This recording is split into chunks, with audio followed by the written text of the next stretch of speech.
Hi friends, இன்றைக்கி நம்ம என்ன பார்க்க போகிறோம்னு பார்த்தீங்கன்னா பெஸ்ட்டு 3 கேமரா லோ பட்ஜெட்டில் பார்க்க போகிறோம். ஃபஸ்ட்டு கேனான் கேமராவில் வந்துட்டு 1500D பார்த்துடலாம். டிஎஸ்எல்ஆர் கேமராங்க. இது வந்துட்டு 42,000 வருதுங்க. இது பார்த்தீங்கன்னா நல்ல கேமரா, பேசிக் கேமரா தாங்க. சூப்பராக இருக்குங்க. பேசிக் எல்லாமே கற்றுக்கிறதுக்கு டிஎஸ்எல்ஆர் கேமராங்க. இது வந்துட்டு ஓவரால் வியூ கட்டுறேன். இதுக்கு வந்துட்டு மைக் சப்போர்ட் கொடுத்துருவாங்க, ஒய்ஃபை சப்போர்ட்டும் கொடுத்துருவாங்க. ஃப்ளிப் டிஸ்பிளே இல்லைங்க, டச் டிஸ்பிளேவும் இல்லைங்க.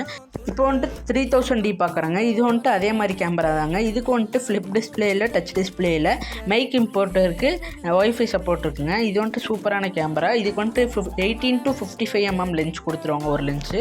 நெக்ஸ்ட் வந்துட்டு நம்ம பார்க்க போகிறது வந்துட்டு ஆல்ஃபா வந்துட்டு பார்க்க போகிறது இல்லைங்க, சோனி ZV-E10 பார்க்க போகிறேங்க. இது வந்துட்டு பெஸ்ட்டு கேமரா. நீங்களே எல்லாம் பார்த்துருப்பீங்க. நியூவாக இதாக ட்ரெண்டாக போயிட்டுருக்கு. நிறைய பேர் இது வாங்கி யூஸ் பண்ணுறாங்க. நியூ மெனுவில் கொண்டு வந்திருக்காங்க. அது ரொம்ப ஈஸியாக இருக்குது, பழக இருக்குது அப்படின்னு சொல்லி எல்லாம் சொல்லியிருக்காங்க. இதுக்கும் எல்லா ஆப்ஷனும் இருக்குங்க. ஆனால் டச் டிஸ்பிளே இல்லைங்க. தேங்க்யூ.